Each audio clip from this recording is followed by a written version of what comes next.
The biggest strategic bet the president placed in his first 4 years was rebalancing from the Middle East Asia. It's a bet both on our capacity to draw down somewhat our resources in the Middle East, but especially to engage Asia across diplomatic, economic, and security realms in order over the long run to benefit from Asia's dynamic economic growth without putting at risk huge amounts of American treasure and potentially American lives as security issues there develop.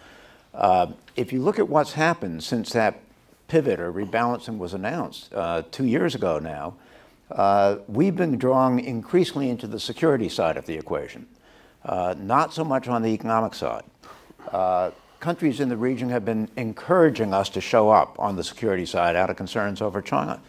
But at the end of the day, that will leave China using Asia as its biggest profit center, investment and trade just booming, and us picking up the tab for the security side so that our friends and allies can trade and invest with China. We can't afford that, and it's not where we want to end up. So I think that the president early on now has to rebalance his rebalancing strategy in order to bring China in a more positive fashion.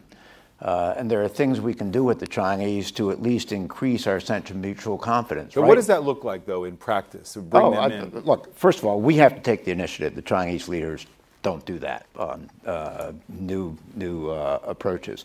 Secondly, we have a new leadership in China, so now's the time to take the initiative. I think the president can propose a whole series of efforts that he can make that do not require the Congress, that are within his power, on issues of consequence to China. This includes having a truly political military dialogue about strategic postures in the region. It can include committing to wrap up finally our 3.5-year-long technology export review policy, which the Chinese, among many others, have been waiting to see the results of. There are a whole series of things we can do. We should quietly communicate that package to the Chinese. You can put together a very impressive list. By the way, it's in the briefing book if anyone wants to look it up. And ask the Chinese on their side to put together their own counter package, something that is of equal value to us.